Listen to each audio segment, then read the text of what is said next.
হাসনাত আব্দুল্লাহ এগুলা তো কারো গোলামি করতেছে না, টাকা পয়সা দিলেও কাজ হইতেছে না, ভয়ভীতি দেখায়ও কিছু করা যাইতেছে না, তাইলে এদের কি করা কি? এই শয়তানের দলেও মিটিং করে। আল্লাহ রাসূল সাল্লাল্লাহু আলাইহি সাল্লামকে মক্কায় থামিয়ে দেওয়ার জন্য দারুন নাদওয়ায় মিটিং হলো। একজন বলল যে মুহাম্মদ রে আও ইসবিতুক আও ইয়াকতুলুক আও ইখরিজুক, যে মুহাম্মদ রে প্রথমে একজন মত দিল যে হ্যাঁ বন্দি করে লাই, অ্যারেস্ট করি, কি করি? সুবহানাল্লাহ, মিলাইতে পারতেছেন? কোরআনের আয়াত সূরাতুল আনফাল আয়াত নাম্বার 30 মিলতেছে না? প্রথমে কি কয়? যারা বন্দি করে লাই, এদেরকে অ্যারেস্ট করো, এদের প্রত্যেকটাকে গ্রেফতার করো। যখন এই সিদ্ধান্ত হাসিনা এবং নিল, তখন কতরি সামসা আছে না, সাফরি নেতা, সাফরি আওয়ামী লীগের অনেকটি সাফরি, জি আপা ভালো বলছেন আপা, ঠিক আছে আপা। মানে এই তেলবাজি আর চামচামি করতে করতে কিন্তু এদের আপার এই পর্যায়ে নিছে। সাফরি নেতা করে মিটিং করছে, আপা ঠিক আছে আপা, শেষ করে দেন, এই হুজুররা বেশি বুঝে আপা, আপা আপনি ঠিক করছেন আপা, মাইরা ফেলেন আপা। হ্যাঁ, সব কইরা এখন আপাও বাগছে, নিজেরাও বাগছে। ওই যে কাকু একটা কইছিল না, পালাবো না, কই এখন কই পালাইছে, তার বাপ দাদা 14 গোষ্ঠী পালাইছে। হাসিনা কইছিল আমি শেখের বেটি, আমি পালাই না, পালাইছে কি না? সুবহানাল্লাহ, সমস্ত ক্ষমতার মালিক কি? বলেন না কে? আল্লাহ হইল ক্ষমতার মালিক। জুলুম যেই করুক এই দল আর ওই দল না, ভারতের গোলামি যেই করুক এই দল আর ওই দল না, আল্লাহ সবগুলোরে পাকড়াও করবে। আওয়ামী লীগ, বিএনপি, জামাত, চরমোনাই, হেফাজত, এনসিপি, যে কোনো দল ভারতের গোলামি করবে, বাংলার জমিনে তাদের আস্তানা থাকবে না, তাদের পরিণতি আওয়ামী লীগের মতো হবে। আমরা সব সহ্য করব, ভারতের গোলামি সহ্য করব না। এই ভারত বাংলাদেশকে গোলামির জিঞ্জিরে আবদ্ধ করতে চায়। তারা চায় যে আলেম ওলামাদেরকে বন্দি করে, ভারত বিরোধীদেরকে হত্যা করে, গুপ্ত হত্যা করে, আলেমদেরকে জেলে ভরে, আলেমদের কণ্ঠরোধ করে, কিংবা যে সমস্ত যুবকেরা কারো গোলামি করে না তাদেরকে হত্যা করে এই দেশটাকে আবারও আওয়ামী লীগের মতো ভারতের গোলামের দেশ বানাইতে চায়। আমরা বলি আমরা একমাত্র কার গোলাম? আল্লাহর গোলাম। وَإِذْ يَمْكُرُ بِكَ الَّذِينَ كَفَرُوا لِيُثْبِتُوكَ أَوْ يَقْتُلُوكَ أَوْ يُخْرِجُوكَ وَيَمْكُرُونَ وَيَمْكُرُ اللَّهُ وَاللَّهُ خَيْرُ الْمَاكِرِينَ। আল্লাহ রাব্বুল আলামিন বলেন, স্মরণ করুন ওই দিনের কথা। আপনি একটু স্মরণ করুন যখন তারা সকলে মিলে পরামর্শ করলো, ষড়যন্ত্র করলো আপনাকে বন্দি করবার জন্য, আপনাকে হত্যা করবার জন্য, আপনাকে দেশ থেকে বের করে দেওয়ার জন্য। ওই দিনটার কথা স্মরণ করুন। একজন মত দিল যে ঠিক আছে তারে বন্দি করো, শয়তান খেপে গেছে গা। ওই যে নজদের মুরব্বী সাইজে আইছে, না না না, মুহাম্মদরে যদি বন্দি করো লাভ নাই, একদিন না একদিন হ্যাঁ বেরোইয়া তার যত লোক আছে সবগুলারে লইয়া তুমি ঘরে মেরে লইব। সুবহানাল্লাহ বলবেন না? শয়তান বেটু দিল। বেটুকে দেয় শয়তান। যত খারাপ কাজ করে আমেরিকা তত দিন জাতিসংঘের মধ্যে তাদেরকে নিষিদ্ধ করার কথা উঠলে, শাস্তির কথা উঠলে বেটু দেয় কেডা জানেন? আমেরিকা। বেটু বুঝেন তো, মানে না কইরা দেয়। আমেরিকা জাতিসংঘের স্থায়ী সদস্য যারা 5টা বা এই যে কয়টা স্থায়ী সদস্য, আমেরিকা, রাশিয়া, চীন, এরকম যারা স্থায়ী সদস্য, এই সমস্ত স্থায়ী সদস্যরা বেটু দিলে জাতিসংঘে কোনো আইন পাশ হইতে পারে না। এই সমস্ত পৃথিবীর কুফুরি সঙ্গ যেটা, মানে শয়তানের সঙ্গ যেটা, মানে এগুলো এইভাবে বলবে না কেউ, শয়তানের সঙ্গ। জাতিসংঘের নাম মানে কি? শয়তানের সঙ্গ। এই শয়তানের সঙ্গে ফিলিস্তিনি মুসলমানদেরকে যত পারো মারো। যখনই ইসরায়েলের নাম উঠে যে ইসরায়েলকে নিষিদ্ধ করা হোক, জাতিসংঘ সনদ বাতিল করা হোক, তাদেরকে পৃথিবী থেকে বিচ্ছিন্ন করা হোক, এই শয়তানে বেটু দেয়। এই শয়তানের নাম কি? কথা কন, এই শয়তানের নাম কি? আমেরিকা। এই জন্য আমাদের স্লোগান কিন্তু একটা না, যে দিল্লি না ঢাকা, একটা স্লোগান দেই আমরা। দিল্লি না ঢাকার সাথে সাথে আরেকটা স্লোগান দিতে হবে, ওয়াশিংটন না ঢাকা। দিল্লি না ঢাকা, সবাই খালি কয় দিল্লি না ঢাকা। কোনোদিন শুনছেন যে ওয়াশিংটন না ঢাকা? তো দিল্লি যদি আমাদের শত্রু হয়, ওয়াশিংটন কি আমাদের বন্ধু? এই জন্য আমরা গণতন্ত্রের ঘৃণা করি। এই বুটাবুটি, এই সিলমারো বাই সিলমারো দিয়ে ইসলামের কোনো ফায়দা হইতো না, এগুলো দিয়ে ইসলামের আরো ক্ষতি হইতেছে। এই জন্য আমরা এগুলোর বিরুদ্ধে। প্রিয় ভাইয়েরা আমার, বন্ধুগণ আমার, আপনাদেরকে বলে যাই, ওই যে দারুণ দোয়ায় কাফিররা পার্লামেন্টে তাদের একটা বৈঠকে বসছিল, ষড়যন্ত্র করতেছিল আল্লাহ রসুল সাল্লাহ সাল্লামকে। একজন দাঁড়ায় গেছে, বলতেছে যে মুহাম্মদকে বন্দি করা হোক। তখন শয়তান কি করছে? বেটু মারছে। শয়তান কয় না, এই বাবার আইন কার্য ঝগড়া করুন না, যে কেন ধর মানুষ কিন্তু মারামারি বালা ফারুন শুনছি আমরা, একটু দয়া করে চুপতা হন। বলতেছে যে বন্দি করো মুহাম্মদকে। শয়তান দাঁড়ায় বেটু দিচ্ছে, কয় না, এটা করলে আবার মুহাম্মদ দেয়া যাবো, তোমরা বন্দি একদিন না একদিন মুক্তি পাইবই। সুবহানাল্লাহ। আল্লাহ রাসূল সাল্লাল্লাহু আলাইহি ওয়াসাল্লাম 3 বছর, কয় বছর? এক কথা কয় না, কয় বছর? 3 বছর শিয়াবে আবু তালিবে আল্লাহ রাসূল সাল্লাল্লাহু আলাইহি ওয়াসাল্লামকে বন্দি রাখছে, কষ্ট দিছে। রাসূল সাল্লাল্লাহু আলাইহি ওয়াসাল্লাম ওখানে নামাজ পড়ছে, ওখানে সব কিছু করতে হয়েছে, বের হইতে দেয় নাই। আল্লাহর কি কুদরতটা! সুবহানাল্লাহ। আমরা বাংলাদেশের বেশিরভাগ আলেমের বন্দি জীবন প্রায় 3 বছর। সুবহানাল্লাহ কইতেন না? 21 সালে ভিতরে গেছি, প্রায় বেশিরভাগ আলেম 24 সালের শুরুর দিকে বের হইছে। কয় বছর? 21, 22, 23, কয় বছর? সুবহানাল্লাহ বলবেন না? শিয়াবে আবু তালিবে আল্লাহ রাসূল সাল্লাল্লাহু আলাইহি সাল্লামকে কাফের মুশরিকেরা যেমন 3 বছর বন্দি রেখেছিল, এই দেশে হাসিনা আবু জাহেলের কাজটা করছে। হাসিনা কার কাজ করছে? হাসিনা হইল আমাদের দেশের আবু জাহেল, আমাদের দেশের ফেরাউন।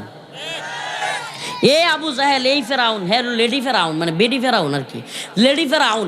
এই লেডি ফেরাউন আলেম ওলামাদেরকে এইভাবে রিমান্ডে নিয়া নির্যাতন কইরা, কষ্ট দিয়া, এত খারাপ কিছু কইরা, এত কিছু কইরাও শখ মিটে নাই, এখনো ক্ষমতার জন্য। আবার ক্ষমতা থাকতে কি কইতো বাংলাদেশে? আমি ক্ষমতা চাই না। কইতো কি কইতো না?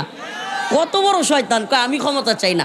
বিদেশে বৈশা এখনো বাংলাদেশের যুবক ছেলেদেরকে, তার সন্তানের চাইতেও ছোট ছেলেদেরকে গুলি কইরা ভারতের বিরুদ্ধে বক্তব্য দেওয়ার কারণে হত্যা করে। এখনো কি কয়? আমি ক্ষমতা চাই।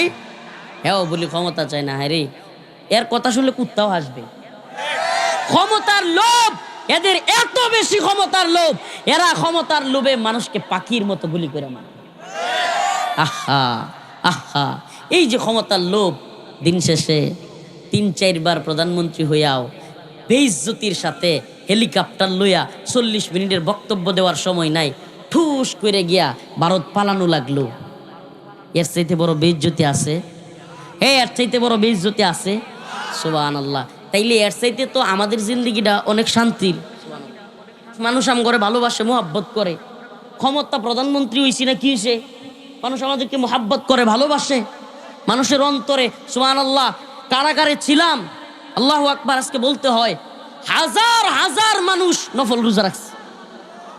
হাজার হাজার মানুষ আমাদের জন্য নফল রোজা রাখিয়া, আমাদের জন্য কুরবানি দিয়া দোয়া করছে, তাহাজ্জুদ পড়ে দোয়া করছে। অসংখ্য মানুষ আমাদেরকে কান্না শুরু করতো। সুবহানাল্লাহ। আরেকটা কই কথা আপনারা রে, আমার মা আমার ডিরেক্ট কয় যে বাবা, তুমি বাড়িতে থাকলেও যেই পরিমাণ টেহা আমার দেও নাই, এর চাইতে বেশি তোমারে প্রায় 3 বছরের মধ্যে এর চাইতেও বেশি মানুষ তোমার মারে এসে টাকা পয়সা দিয়ে হেল্প করছে। এর চাইতে বেশি লক্ষ লক্ষ টাকা মানুষ, কয়েক লক্ষ টাকা মানুষ আমার মায়ের কাছে 5,000 10,000 যেই গেছে। সুবহানাল্লাহ। মনে করেন কেন ধরতে গেছে, আম্মার লাগি ফল টল লয়ে গেছে, বাজার সদাই লয়ে গেছে, 5,000 টাকা লয়ে গেছে, নেত্রকোনাতে গেছে, ময়মনসিংহতে, ওই গাইবান্ধাতে, কুড়িগ্রামতে, বরিশালতে, বিভিন্ন জেলা থেকে। সুবহানাল্লাহ। এই ভালোবাসা এরা জীবনে পাইব? এরা বিরাল জনপ্রিয়তা কয় এক একজন নেতা নেত্রীর, নাউজুবিল্লাহ। অথচ এরা মইরা ফরিয়া থাকলে কুত্তাও গাটান দেয় না। সুবহানাল্লাহ। এটা আমরা দেখছি তো। পলায়া গেলে ফাঁসির রায় হয়ে গেছে, একটা আওয়ামী লীগের নেতা কি মরছে আন্দোলন করিয়া? আবার কয় আপা আছি, খালি ডাক দেন। শয়তানের দল। ফাঁসির রায় হয়ে গেছে। আল্লামা সাইদি রাহিমাহুল্লাহর ফাঁসির রায় হয়েছে। রায় হয়েছে, খালি ফাঁসি কার্যকর করতে পারে নাই, খালি রায়টা হয়েছে। সারা দেশে প্রায় 100 লোক জীবন দিছে। 100 লোক জীবন দিছে। ফাঁসির রায় কার্যকর করলে ওই দিনই গর্তি একের উল্টে দিত। তাইলে আলেম ওলামাদেরকে মানুষ কি পরিমাণ ভালোবাসে। আমগরে গ্রেফতার করছে হাসিনা, কত বড় বাটপার। লকডাউন দিয়া, কি দিয়া, সারা দেশে লকডাউন দিয়া তারপরে আমগরে গ্রেফতার করছে। মনে আছে আপনাদের? 21 সালে করোনা নাই, কিছু নাই, সব করোনা গেছে গা, হঠাৎ করে আবার লকডাউন। লকডাউন কেন? এই লকডাউন শাইখুল হাদিস আল্লামা মামুনুল হককে গ্রেফতার করার লকডাউন, এই লকডাউন রফিকুল ইসলাম মাদানীদেরকে গ্রেফতার করার লকডাউন। তাইলে এই যে এত কিছু করলো, এত জুলুম নির্যাতন মানুষের উপর করলো, এখনো যে যুব সমাজকে এইভাবে হত্যা করতেছে, এরপরেও কি এদের অন্তরে শান্তি আছে? ক্ষমতার থাইকে অশান্তি ছিল না, ক্ষমতা কখন জায়গা এখনো শান্তি নেই। সুবহানাল্লাহ। অথচ আলমিনের অন্তরে প্রশান্তি দিয়েছে।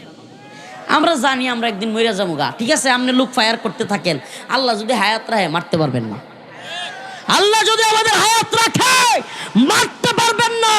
যত কিলার বাড়া করেন, যত টাকা দেন, রব্বুল আলামিন যদি আমাদের হায়াত রাখে, আমাদের রিজিক যদি রাখে, পৃথিবীর কোনো শক্তি নাই আমাদেরকে হত্যা করে। আর যদি শহীদ হইয়াও যায় আল্লাহর কাছে চলে যাব, আর যদি আল্লাহ গুনাহগাররে মাফ করে দেয় জান্নাতে চলে যাব। সুবহানাল্লাহ। আল্লাহ যদি মাফ করে দেয় কই চলে যাবো গা? কারণ দুনিয়াতে কাউরে তো খুন করি নাই, কাউরে তো নাউজুবিল্লাহ বেইজ্জতি করি নাই, দর্শন করি নাই, খারাপ কাজ এগুলো করি নাই। এরপরেও যদি কেউ আমাদেরকে হত্যা করে, আমাদেরকে কেউ বন্দি করে, অন্তত আল্লাহ এই কারণে মাফ করতো না? মাফ করবো কি করবো না? এই মাফটাই আল্লাহর কাছে চাই। আল্লাহ যদি এরা আমাদেরকে শহীদ করে দেয়, আল্লাহ আমরা কতটুকুই বা নিরাপত্তা নিতে পারবো? এই যে এক জেলা থেকে আরেক জেলায় যাই, কত দূরের জেলায় সফর করি, রাতের অন্ধকারে, গভীর রাতে, এই জ্বর জঙ্গল দিয়া। আল্লাহ আপনি ছাড়া তো আমাদেরকে হেফাজতকারী আসলে কেউ নাই। এটাই দোয়া। কেন্দ্রবাসী আপনাদের কাছে এই দোয়াটাই চাই যে আপনারা আপনাদের এই সন্তানের জন্য দোয়া করবেন আল্লাহর কাছে, যে এরা যত কিলার বাড়া করুক, যত টাকা পয়সা রেডি করুক, আল্লাহ যেন আমার হেফাজত করে। আমার চাওয়া বাইতুল্লাহর কাবার গিলাফ দইরা আপনাদের সামনে আজকে বলে যাই, দোয়া করছি আল্লাহ আপনার রাসূল যে বলছে ইসাবাতান মিন উম্মতি আহরাজাহুম আল্লাহু মিনান নার, ইসাবাতুন তাগজুল হিন্দা ওয়া ইসাবাতু মা ঈসা ইবনে মারইয়াম। আপনার রাসূল যে বলছে যে আমার উম্মতের দুইটা দল কিয়ামতের আগ দিয়া হিন্দুস্তানের হিন্দুত্ববাদীদের সাথে যুদ্ধ করবে। একটা দল গজওয়াতুল হিন্দে শরীক হবে, ইসাবাতুন তাগজুল হিন্দা, এই তাগজুল হিন্দে গজওয়াতুল হিন্দে যারা শরীক হবে, আল্লাহ আপনি বলছেন তারা হইল শহীদ, আর যারা ওই গজওয়াতুল হিন্দে শরীক হবে আল্লাহ তাদের সবাইকে মাফ করে দিবে। আল্লাহ আমার আশা, আল্লাহ শেষ জামানা তো প্রায় আইসাই পড়ছে, কাবার গিলাফ ধরে বললাম আল্লাহ সাদ রাদিয়াল্লাহু আনহুর মতো দোয়া করলাম, আল্লাহ অন্তত ওই হইয়া এরপরে আমরা শহীদ কইরা হিন্দুত্ববাদীদের পরাজয় দেখায়া তারপরে শহীদ করেন। আল্লাহর কাছে এই দোয়াটা করি, আপনারাও করবেন। কাবার গিলাফ ধরে এই দোয়া করে আসছে, আল্লাহ হিন্দুত্ববাদীদের পরাজয় আপনার রাসূল বলেছে সুবহানাল্লাহ, মুহাম্মদ আরবির দুই ঠোঁটের মাঝখান দিয়া জীবনে কোনোদিন মিথ্যা বলে নাই। মক্কার কাফেররা পর্যন্ত আল্লাহ রাসূল সাল্লাল্লাহু আলাইহি সাল্লাম রে জাদুঘর কইতো, পাগল কইতো, অনেক উল্টাপাল্টা কথা কইতো, কিন্তু জীবনে কোনোদিন কাফেররাও রাসূলের মিথ্যাবাদী বলে নাই। কাফেররাও আল্লাহ রাসূলকে কাফেররাও মিথ্যাবাদী বলে নাই। সুবহানাল্লাহ। সেই মুহাম্মদ আরবির দুই ঠোঁটের মাঝখান দিয়া বের হইছে, আল্লাহর রাসূল বলেছেন ইসাবাতুন তাগজুল হিন্দা, আমার উম্মতের একটা দল গজওয়াতুল হিন্দে শরীক হবে। আরে কে কি বললো? আর টাইম আছে? আমার রাসূল বলছে হবে হবে, এবং বিজয়ী মুসলমানরা হবে। হ্যাঁ শহীদ এটাও জানা রাখেন, বেশিরভাগ মুসলমান শহীদ হবে, অল্প কিছু মর্দে মুজাহিদ। কোন মর্দে মুজাহিদরা? যারা ফজরের নামাজ পড়ে না। এই ফজরের নামাজ ছাড়া ইমাম মাহদী আলাইহিস সালামের কাফেলায় কেউ শরীক হইতে পারবো? ফজরের নামাজ পড়ে না এমন লোক কি মাহদী আলাইহিস সালামের কাফেলায় যাইতে পারবো? যার ইমান সকালবেলায় ঘুমতে উঠে ফজরের নামাজ পড়াইতে পারে না, এর ইমান দিয়ে কি জিহাদের ময়দানে শাহাদাতের ভূমিতে যেতে পারবো? ফজরের নামাজ পড়বো তো ইনশাআল্লাহ। কে কে পড়বেন না হাত তুলেন? মাশাআল্লাহ। কে কে পড়বেন হাত তুলেন? আয় আল্লাহ, সবাই বলেন আয় আল্লাহ। আজকে থেকে নিয়ত করতেছি ফজরের নামাজ ছাড়বো না। আপনি আমাদেরকে কবুল করেন, আপনার নাফরমানি করব না। আল্লাহ আপনি আমাদেরকে কবুল করেন। আল্লাহ আমরা তওবা করতেছি, আর আপনার নাফরমানি করব না। আল্লাহ আমাদেরকে মাফ করে দেন। হাত নামান। আস্তাগফিরুল্লাহ ওয়া আতুবু ইলাইহি। প্রিয় ভাইরা আমার, ফজরের নামাজের তাকিদ কি লেগে দিলাম জানেন?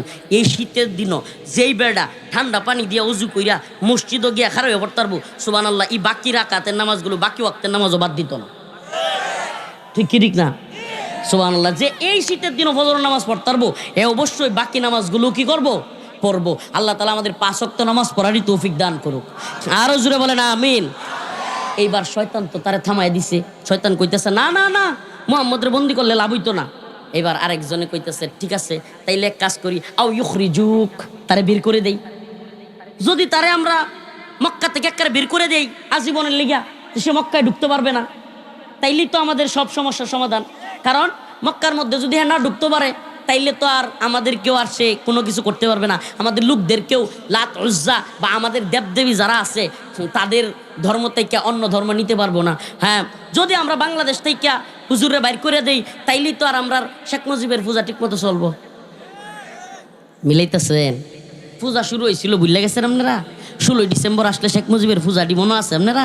ওই একদিন মনে আছে হঠাৎ কইরা ওই যে 16 ডিসেম্বরে আপনারা ভুলিয়া যান আপনারা, খালি আমার তো মনে থাকে ওই যে এয়ারপোর্টের মধ্যে হঠাৎ কইরা আপতা নামতাছি না, আপতা বিমানতে আইসো আল্লাহ, এটা কি পূজা না?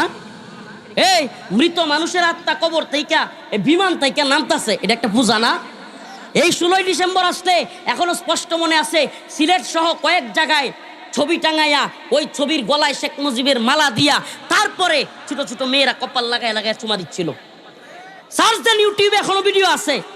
এগুলা কি পূজা না? উরি বাবা, সেনাবাহিনীর বুকের মধ্যে বল্টু, র্যাব, বিজিবি, বিডিআর, পুলিশ, ডিবি, সকল বাহিনীর এখানে 16 ডিসেম্বর কিংবা এই ডিসেম্বর মাস আসলে এখানে এত বড় একটা বল্টু লাগাইতে হবে, আর এই বল্টুর মধ্যে কল্লা থাকবে শেখ মুজিবের। আমি তো মাঝে মাঝে বলি যেই ভাও শুরু হয়েছিল আল্লাহ না করুক আসলেই যদি 2041 পর্যন্ত থাকতার তো বক্তার রইল বল্টু লাগাইল। যেমনে ওয়াজ মাহফিলের অনুমতি চাওয়া শুরু হয়েছিল, অনুমতি ছাড়া ওরে বাবা রে বাবা, 5 বারই অনুর কাছে যাও, 10 বার ওসির কাছে যাও, এলাকার ছাত্রী নেতা এখন না এই বক্তা আমার নেত্রীর বিরুদ্ধে কথা কয়। যেই ভাও শুরু হয়েছিল মনে আছে আপনাদের? হ্যাঁ না ভুলে গেছিলেন? এই সাফরি লঙ্গি সিরা নেতাগুলো এখন কই? এই সাফরিগুলো মাহফিলে আসা একটা ভাব লইতো, ভাব লইয়া দেখা যাইতো যে ইমাম সাহেব হারে বেচারা দৌড়তেছে, হায়রে মাহফিল কমিটির সভাপতি বেচারা দৌড়তেছে, ওরে বাবা হেরছে বড় নেতা আর নাই। হ্যাঁ, অমুক বক্তা আনবেন না, তমুক বক্তা আনবেন না। আমগর একটা ছিল নেত্রকোনা সদরে স্বেচ্ছাসেবক লীগের না কি লীগের নেতা, কি জানি নামটা রে, ওমি নাকি ও কি নাম, ওবি নাকি এরকম, শুভ্র নাকি এরকম একটা আসিল নেত্রকোনা সদরের। হ্যাঁ কয় আমি বলি 15 মিনিটের উপরে বক্তব্য দিতে পারবো না।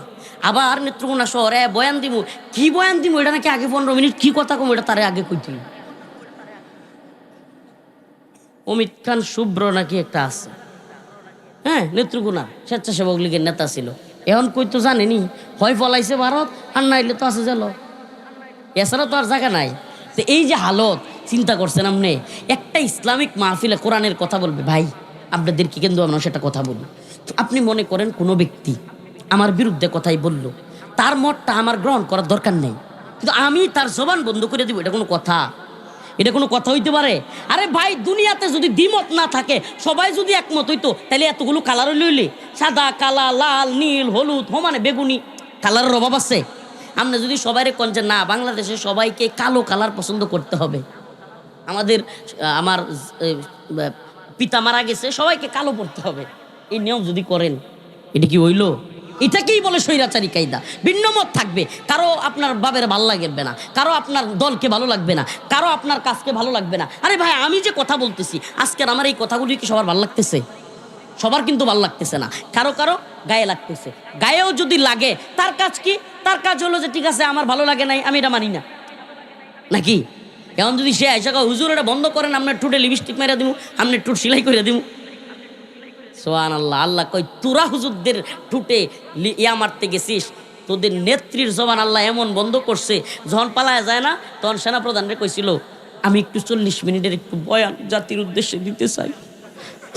এটা বলছিল, কিন্তু ওই যে কয় না বয়ানের শুরুতে দেখতেন না যে আমার কি কয় পরিবার হারানোর বেদনা, মানে এটা বললেই শুরু করতো। কিন্তু এই বক্তব্যটা কাইন্দা কাইন্দা শুরু করতে চাইছিল, সেনাপ্রধান কয় দরকার নাই, আমনের বক্তব্য দিতে গেলে 40 মিনিটের মধ্যে লক্ষ লক্ষ পোলাপান আমনের গণভবনে ঢুইকিয়া একেবারে আমনের নক্কের নিচে লই যাবো, সিমরায় লই যাবো, তাড়াতাড়ি ভাগেন, 40 মিনিট সময় নেই।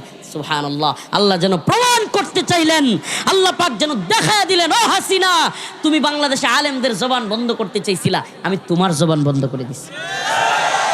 এরপরে ভারতে গেছে, এইবার ভারতে গিয়া একটা দ্বীপ বসাইছে, এখন সে বাংলাদেশের জাতির উদ্দেশ্যে ভাষণ দিব ভারতে বই থেকে। কিছুদিন আগে মনে আছে বাংলাদেশের পোলাপান কয় ঠিক আছে তুমি যেহেতু ভারতে বসে এখনো বক্তব্য দিতেই চাও তাইলে তোমার বাপের বাড়ি ভেঙে গেল। 32 নম্বর ভাইঙ্গা ঘুরাই দিছে একেবারে। একবার বক্তব্য দিতে গেছে হেলিকপ্টার দিয়ে বাঁকছে, আরেকবার বক্তব্য দিতে গেছে বাপের বাড়ি শেষ, এখন আরেকবার বক্তব্য দিতে গিয়া ফাঁসির রায় হইছে। ইনশাআল্লাহ যেই রব্বে কাবা আমাদেরকে এই ছোট্ট জিন্দেগিতে হাসিনার এইভাবে পালায়া যাওয়ার দৃশ্য দেখাইছে, ইনশাআল্লাহ বিইذনিল্লাহ সেই রব্বে কাবার উপর ভরসা রাখি হাসিনার এই ফাঁসির রায় কার্যকর আল্লাহ আমাদেরকে দেখাবে ইনশাআল্লাহ। এই বিশ্বাস আমরা রাখি। আমরা যখন কারাগারে ছিলাম অনেকে আমাদেরকে কইতো হুজুর হাসিনা বাচ্চা থাকতে আর বাইরে হওয়া লাগবে না, দুষ্টামি করতো। আল্লাহ ভাই করছে না করে নাই? করছে না করে নাই? আজকে আমরা আছি হাসিনা না। সুবহানাল্লাহ বলবেন না? হ্যাঁ, আল্লাহ তাআলার সুবহানাল্লাহ ওমাকারুল্লাহ। এই যে আয়াতে কারিমার মধ্যে আল্লাহ পাক শেষ অংশ বলতেছেন ওয়া ইয ইয়ামকুরু বিকাল্লাযীনা কাফারু লিইউসবিতুকা আও ইয়াকতুলুকা আও ইউখরিজুক। হে নবী আপনি স্মরণ করেন আপনাকে যখন তারা বুদ্ধি করেছিল বন্দি করবে, একজন বেটু দিয়েছিল না বন্দি করা যাবে না, তারপরে বুদ্ধি দিল যে আপনাকে দেশ থেকে বের করে দিবে, তখনও শয়তান বলল না না দেশ থেকে যদি বের করো যেই দেশে যাবে ওই দেশ থেকে লোক নিয়ে আইসা তোমাদেরকে আক্রমণ করে মেরে ফেলবে। তারপরে তারা বুদ্ধি করলো আও ইয়াকতুলুক, তাকে হত্যা করো। কি করো? হে নবী আপনি স্মরণ করেন যখন আপনাকে তারা বুদ্ধি করলো হত্যা করবে, আল্লাহ পাক বলেন ওয়ায়ামকুরুনা ওয়ায়ামকুরুল্লাহ। এরা যতই ষড়যন্ত্র করুক চক্রান্ত করুক এরা তো ষড়যন্ত্র করতে পারে, কিন্তু আল্লাহু খায়রুল মাকিরিন। আল্লাহ বলেন আমি হইলাম সবচেয়ে বড় পরিকল্পনাকারী। সুবহানাল্লাহ কইবেন না? আল্লাহ কেমন পরিকল্পনাকারী? যে আগস্ট শোকের মাস, 5 আগস্ট এই আগস্ট মাস আসলেই হাইরে শোক আর দুঃখ। বাংলাদেশে সব জায়গায় টিভিতে কালো ব্যাজ কালো পতাকা, সব জায়গায় হারে কি একটা কাঁদো বাঙালি কাঁদো, কাঁদো বাঙালি কাঁদো। রাস্তার মোড়ে মোড়ে দেখতেন না কাঁদো বাঙালি কাঁদো? এখন আগস্ট আসতে লিখে দেওয়া দরকার, বড় বড় বিলবোর্ড লাগায় হাসো বাঙালি হাসো, কাঁদো বাঙালি কাঁদো লেখা থাকতো না? কাঁদো বাঙালি কাঁদো। যদি রাত পোহালেই শোনা যেত বঙ্গবল্টু মরে নাই, ছিল কি ছিল না? যদি রাত আমি এটা এমন শুনতে শুনতে হুবহু কণ্ঠে কইতাম, হুবহু কণ্ঠে, মানে এত এটা তো অনিচ্ছা সত্ত্বে শোনা লাগে, অনিচ্ছা সত্ত্বে শোনা লাগে না? মানে রাস্তা দিয়ে যাইতেছেন যেদিকে যাইতেছেন খালি এই গান চলতেই আছে, আবার কণ্ঠটা না। তো ভাইরা আমার বলতেছিলাম যে এই যে কাঁদো বাঙালি কাঁদো, সুবহানাল্লাহ, মানুষ কাঁদছে না হাসছে? এই মুরব্বীদেরকে জিজ্ঞেস করবেন এই আওয়ামী লীগ 17 বছরে এই বাজে ইতিহাস সব জায়গায় বলতে বলতে বাজে ইতিহাস বলছে, মানুষকে বুঝাইছে শেখ মুজিব এই ছিল সেই ছিল। এই ইতিহাস শুনতে শুনতে একসময় আমরাও আজকে ইউটিউবারদেরকে বলি এই কথাটা রেকর্ড করবেন, আমরাও একসময় এদের কথায় বায়াস্ট হয়ে গেছিলাম। আমি নিজে, আপনারা বিশ্বাস করবেন কিনা, আমি নিজে এদের কথায় বায়াস্ট হইয়া এদের বক্তব্যে বিভ্রান্ত হইয়া আমি নিজে একসময় শেখ মুজিবের বিরাট হিরো মনে করতাম। আমি নিজে টঙ্গিপাড়া গিয়া কান্দা কুচা দোয়াও করছি, ওই সময় বুঝতাম না, দোয়াও করছি। ইতিহাস আরে শেখ মুজিবুর রহমান যেদিন মারা গেছে 15 আগস্ট, মুরব্বীদেরকে জিজ্ঞেস করবেন বাংলাদেশে মিষ্টি বিতরণ হয়েছে, মিষ্টি। মানুষ বলছে যে নমরুদের হাত থেকে দেশ মুক্তি পাইছে, আপনি জিজ্ঞেস করেন সারা দেশের মানুষ মিষ্টি বিতরণ করছে। শেখ হাসিনা যেদিন গেছে এদিন কি হয়েছে? সুবহানাল্লাহ বলবেন না? সুবহানাল্লাহ বলবেন না? হ্যাঁ, এই ইতিহাসগুলো জানতে হবে। হ্যাঁ, শেখ মুজিব 71-এর আগে দেশের জন্য অনেক কিছু করছে, বক্তব্য দিয়েছে, জেল জুলুম খেটেছে, এটা মিথ্যা নয়, মিথ্যা কথা নয়। কিন্তু 71-এর আগে শেখ মুজিব এবং 71-এর পরে শেখ মুজিব পুরা উল্টা। 71-এর পরে 4 বছর দেখবেন আওয়ামী লীগ কখনোই মুজিবের ইতিহাস বললে 71-এর পরের 4 বছরের ইতিহাস কয় না। কি কয় না? 71-এর পরের 4 বছরের ইতিহাস জিজ্ঞেস করেন যে ভাই 71-এর পরের 4 বছর শেখ মুজিব কি করছিল? এই দেশের মধ্যে লুটপাট দুর্নীতি অনিয়ম করতে করতে তার লোকেরা শেষ পর্যন্ত হ্যাঁ নিজে কইছিল যে কিরে এত কম্বল সবার বাগে কম্বল জুটলো, আমার কম্বল কই? মানে তার কম্বলটা সহ চুরি করছিল সুরের দল। তো সুরের দেশ কেমন পর্যায়ে নিছিল, দেশে যখন দুর্ভিক্ষ, কি বৃক্ষ, হাজার হাজার মানুষ দুর্ভিক্ষে মরে গেছিল। ৭৪-এর দুর্ভিক্ষে মুরব্বীদের কাছে জিজ্ঞেস করেন, ৭৪-এর দুর্ভিক্ষে বাংলাদেশে বিশাল এক মানুষ মারা গেছিল, আর তার পুলার বিয়ে করাইছিল স্বর্ণের মুকুট দিয়া। কি দিয়া? ইতিহাসে ইতিহাসগুলো কেউ বলে না, কেউ বলে না, এই ইতিহাসগুলো জাতিকে জানতেও দেয় না। আরে চেতনার কথা বলে, সময় তো লম্বা হয়ে যাচ্ছে, এরা চেতনার বক্তব্য দেয় না, চেতনার গালে আঘাত করবেন, জিজ্ঞেস করবেন যে কি রে বেটা, পাকিস্তানিদেরকে তোমরা দেখতে পারো না, রাজাকার বলো, পাকিস্তানপন্থীদের কাউরে তোমরা ভালো পাও না। তাইলে ৭১-এর পরে যেই ভুট্টু আমাদের বাংলাদেশের মানুষের উপর জুলুম করলো, সেই ভুট্টুকে শেখ হাসিনার বাপ, মানে তোমাদের জাতির পিতা, এই ভুট্টুরে লাল গালিচা সংবর্ধনা দিয়া ডাকা কেন আনলো? প্রশ্ন করেন আওয়ামী লীগকে, চোখের সামনে প্রশ্ন করবেন, জিজ্ঞেস করবেন, এই বেটা পাকিস্তানিদেরকে খারাপ বলো, যেই পাকিস্তানের ভুট্টু মুসলমানদের উপর বাংলাদেশে নির্যাতন করলো, জুলুম করলো, গুলি করলো, মানুষ মারলো, এই ভুট্টুরে ৭১-এর পরে লাল গালিচা সংবাদ দিয়া না দিয়া শেখ মুজিব কেমনে আনলো? প্রশ্ন করেন। তোরা তো আরো বড় রাজাকার, তোর বাপ ছিল আরো বড় রাজাকার। রাজাকার বলো, ইতিহাস জানি না নিবা, ইতিহাস যাই না তারপরে কথা বলবা। আমরা শেখ মুজিবের প্রশংসা করি ৭১-এর আগের মুজিব, কিন্তু ৭১-এর পরের মুজিব পুরা একটা কালপিট। বাকশাল কায়েম করছে, সব দল বন্ধ, সব মত বন্ধ, পত্রিকা বন্ধ, তার বন্ধ না, খালি তার গীত গাইতে হবে। মেয়েটারে দিকে বুঝেন না, মাইয়াটারে দিকে বুঝেন না কোন গাড়ের মাল এটা, সেইটা দিকে বুঝেন। বাস্তবতা হইলো যে এইটার গড়তাইকে যেটা হইছে এটাও তো একই রকম হইব। তো প্রিয় ভাইরা আমার, বন্ধুগণ আমার, এই জন্য বলছি যুগে যুগে জালেমরা আসবে, যুগে যুগে আলেমদেরকে নির্যাতন করবার জন্য, দায়ীদেরকে নির্যাতন করবার জন্য জালেমরা চেষ্টা করবে। যারা কিনা হকের পথে কথা বলে, আলায়ে কালিমাতুল্লাহর পক্ষে কথা বলে, তাদের উপর জুলুম করার জন্য যুগে যুগে এরকম জালেম আসবে। কিন্তু বিইذনিল্লাহ যুগে যুগেই ফেরাউন, নমরুদ, আবু জাহেল, উতবা, সাইবাদের সামনে যেমন আল্লাহর নবীর উত্তরসূরিরা কখনো ভয় করে নাই, থামে নাই। বুলেটের সামনে, কামানের সামনে, বিমানের সামনে, হেলিকপ্টারের সামনে, বুক চেতায়া ট্যাঙ্কের সামনে যেইভাবে যুগে যুগেই ইমামরা, যুগে যুগেই সালাফরা কথা বলেছে, আজকের পৃথিবীতেও আমরাও বুলেটের সামনে দাঁড়ায় আল্লাহু আকবার বলবই। আসুক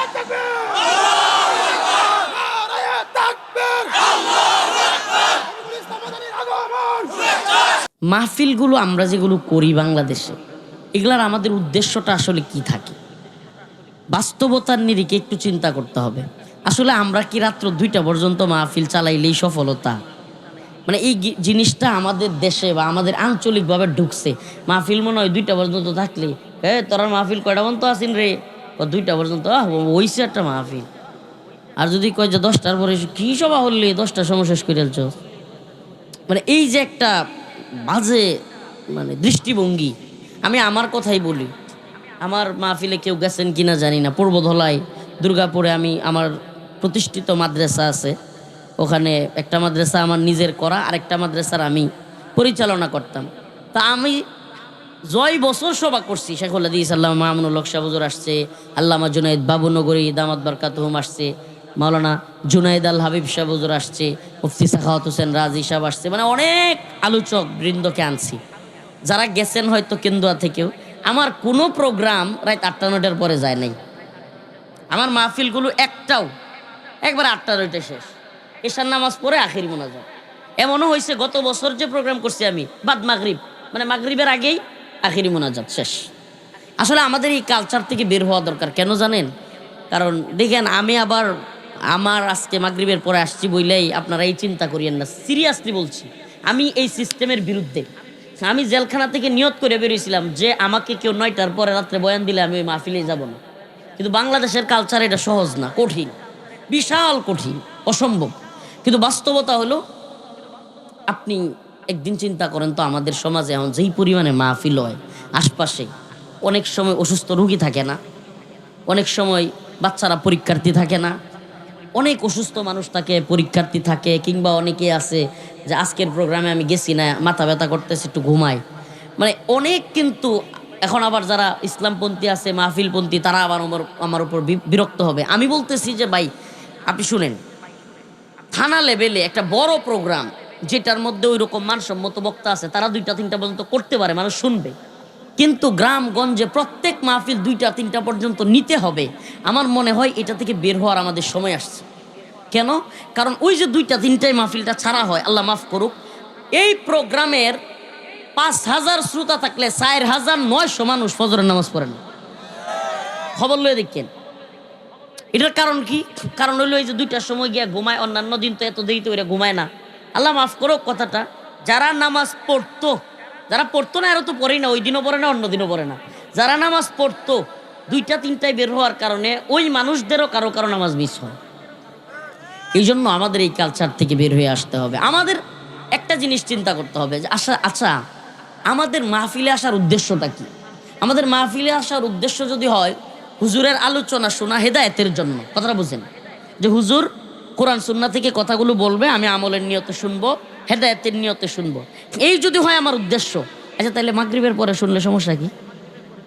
আসরের পরে শুনলে সমস্যা কি? হুজুর আসরের পরে তো মানুষ কাম করে, তাহলে কামটাই যদি বড় হয় তাহলে এই মাহফিল করার দরকার নেই তো। আশ্চর্য কথা, একটা বছরে একটা এলাকায় আপনাদের এই যে মাহফিলটা হইতেছে, এটা কি আগামীকালকে আবার হইব? তাইলে একটা এলাকার মানুষ যদি একদিন তার কাজ থেকে বিরত হইয়া কোরআন হাদিসের কথা শুনতে না পারে, এই জন্য আমনে রাত্রে 12টায় করুন লাগে, তাইলে বুঝতে হবে আমরা দিনের গুরুত্বই কম দিচ্ছি, দিনই বিষয়টার গুরুত্বই কম দিচ্ছি। আসলে প্রবলেমটা কি? আল্লাহ আমাদেরকে মাফ করুক, ক্ষমা করুক। আমাদের মাহফিলগুলোর যেই মানে বাস্তবতা, আমি মানে অন্ত সত্য কথা কইতে গেলে অনেকেই মন বেজার করবেন, আমি মাহফিল কেন্দ্রিক ব্যস্ততা থেকে নিজের দূর সরাই দিছিলাম, মাহফিল কেন্দ্রিক ব্যস্ততা থেকে নিজের দূরে সরাই দিছিলাম। মাহফিল করব কি করব না এটা নিয়েই এক ধরনের দ্বিধাদ্বন্দ্বের মধ্যে ছিলাম। যেমন মনে করেন গত বছর মাহফিল করছি 250, এই বছর মাহফিল করতাম না 100, মানে মাহফিল কিন্তু আছে, কিন্তু মাহফিল মনে হয় 100-র ভিতরে। গত বছর করছি প্রায় 250। তো আস্তে আস্তে আমার নিয়ত আছে যে 50টা 40টা এইভাবে একবারে জেলা শহরগুলোতে প্রোগ্রাম করার, অল্প কিছু প্রোগ্রাম, এটা আমার খেয়াল।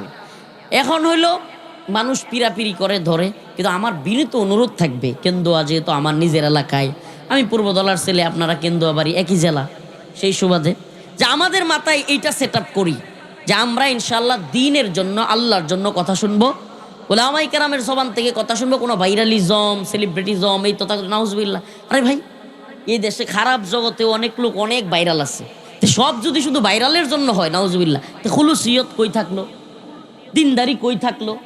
একজন যদি ভাইরালিজমের কারণেই, যেমন আমি বলি আমি এখন অসুস্থ, আমার পায়ে সমস্যা, পায়ে প্রচুর ব্যথা পাইছি, কিছুদিন আগে হয়তো অনলাইনেও দেখছেন, আমি ডাক্তারকে বলে রাখছি আমি নেত্রকোনায় 8টার আগে গিয়ে ডাক্তার দেখাইতে হবে আমাকে। তো তার মধ্যেও আমি এখানে আপনাদেরকে একটু সময় দিচ্ছি, আপনাদের প্রতি বিনীত অনুরোধ থাকবে, আমি আমার মূল আলোচনায় ঢুকবার আগে আপনাদের প্রতি একেবারে বিনীত অনুরোধ থাকবে, যতক্ষণ ওনারা প্রোগ্রামটা চালায়, যে কোনো আলোচক থাকুক, আঞ্চলিক বক্তাও হইতে পারে, আপনারা চেষ্টা করবেন যেন শেষ পর্যন্ত থাকতে পারেন, মাহফিলটা ভাঙ্গা দিবেন না তো ইনশাআল্লাহ? চেষ্টা করবেন। দেখেন, আমি রফিকুল ইসলাম মাদানী বললেই নাউজুবিল্লাহ, মানে আমার কথাটাই উজনি হবে কিংবা ভালো হবে, আমলি হবে, হ্যাঁ আপনার উপকার হবে, বিষয়টা এমন না। কার মুখ থেকে কখন কোন কথাটা উপকারী বের হয় সেটা আল্লাহ ভালো জানে। এই জন্য অনেক বুজুর্গ আলেম যাদেরকে আমরা চিনি না, জানি না, তাদের কথাও শুনতে চাই না, ভাইরাল না, কিন্তু দেখা গেছে অনেক সময় মুরব্বীদের 1-2টা কথার তাসির এত বেশি যে মানুষের জিন্দেগি পরিবর্তন হয়ে যায়। আল্লাহ তাআলা বুঝার এবং আমল করার তৌফিক দান করুক। কষ্ট পাইছেন? বাস্তবতাগুলো বলে নিলাম। আল্লাহ পাক সূরা আনফালের 30 নম্বর আয়াত তিলাওয়াত করেছি, وَإِذْ يَمْكُرُ بِكَ الَّذِينَ كَفَرُوا لِيُثْبِتُوكَ أَوْ يَقْتُلُوكَ أَوْ يُخْرِجُوكَ وَيَمْكُرُونَ وَيَمْكُرُ اللَّهُ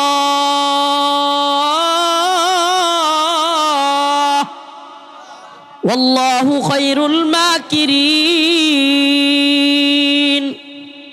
আল্লাহ রাব্বুল আলামিন পয়গম্বর সরদারে দো আলম মুহাম্মদ আরবি সাল্লাল্লাহু আলাইহি ওয়াসাল্লামকে ইশারা করে বলতেছেন, ওয়া ইয ইয়ামকুরু বিকাল্লাযীনা কাফারু, স্মরণ করুন যখন কাফেররা আপনাকে মনস্থির করেছিল, ষড়যন্ত্র করেছিল। ওয়া ইয ইয়ামকুরু বিকাল্লাযীনা কাফারু লিয়ুসবিতুক, আও ইয়াকতুলুক আও ইউখরিজুক।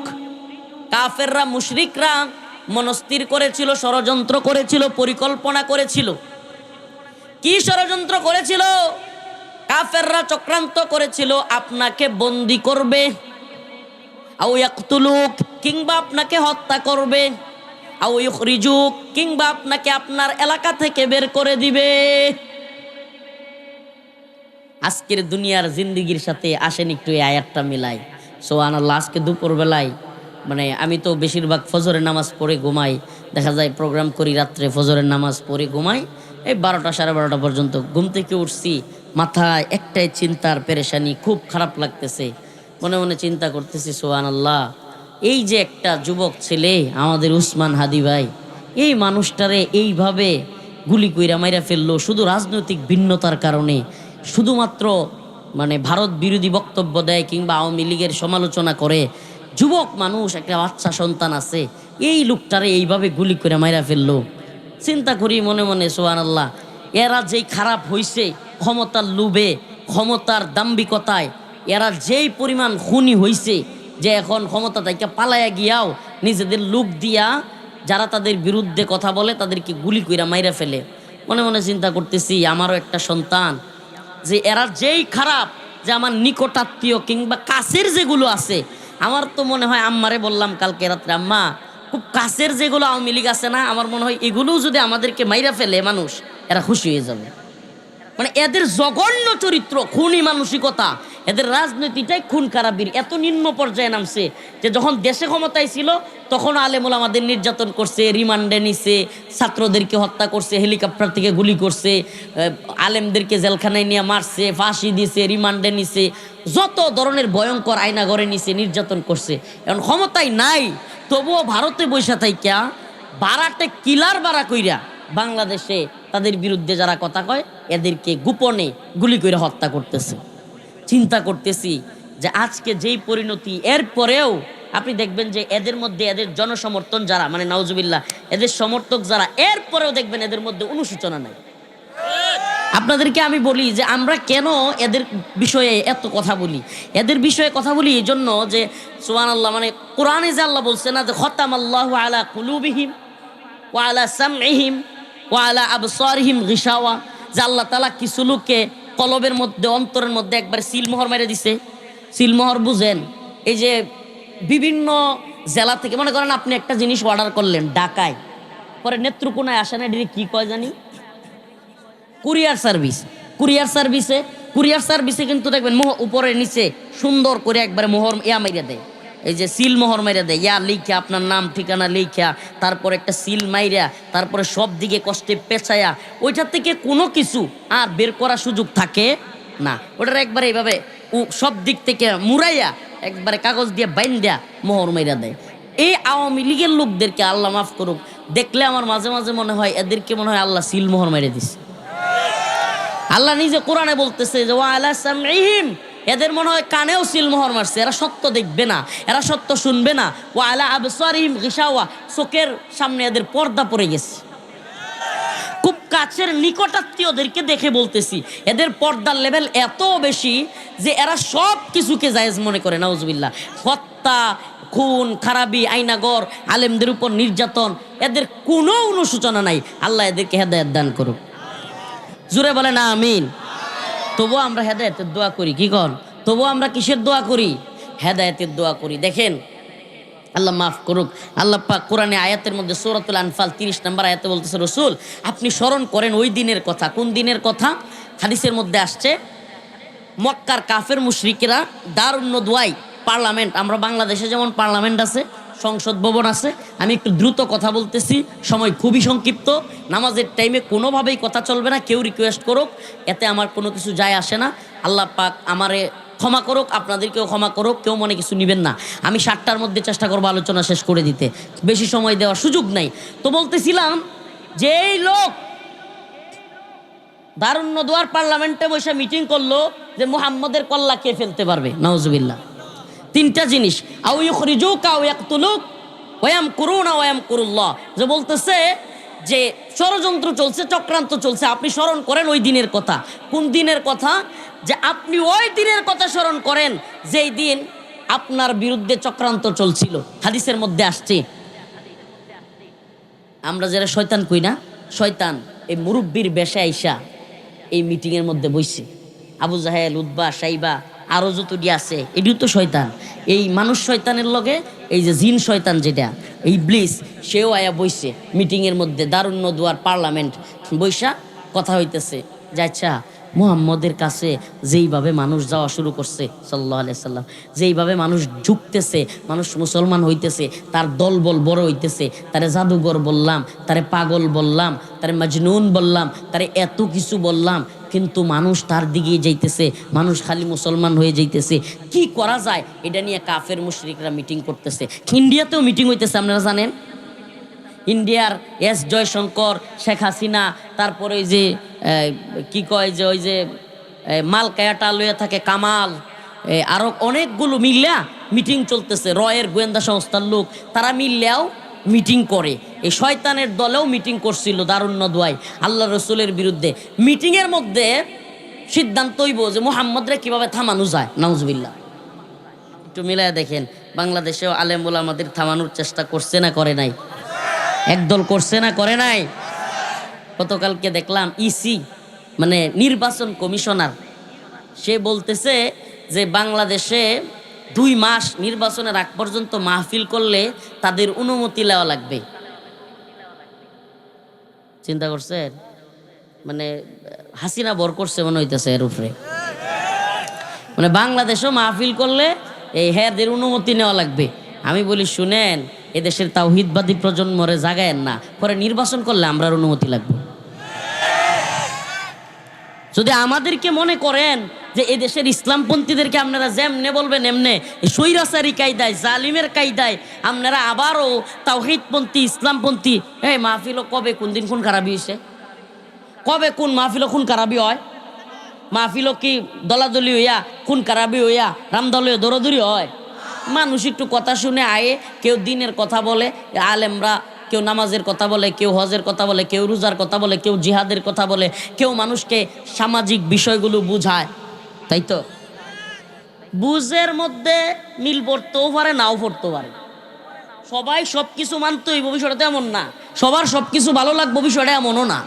কিন্তু তাই বইলা ওই স্বৈরাচারী কায়দায়, হাসিনা কায়দায় যে মাহফিলের অনুমতি দেওয়া হবে না, এই সিস্টেমের মধ্যে যদি বাংলাদেশকে ঢুকাইতে চান, তাইলে যদি কারো মধ্যে হাসিনা বর করে, তাইলে আমাদের মধ্যেও জুলাই বর করবো।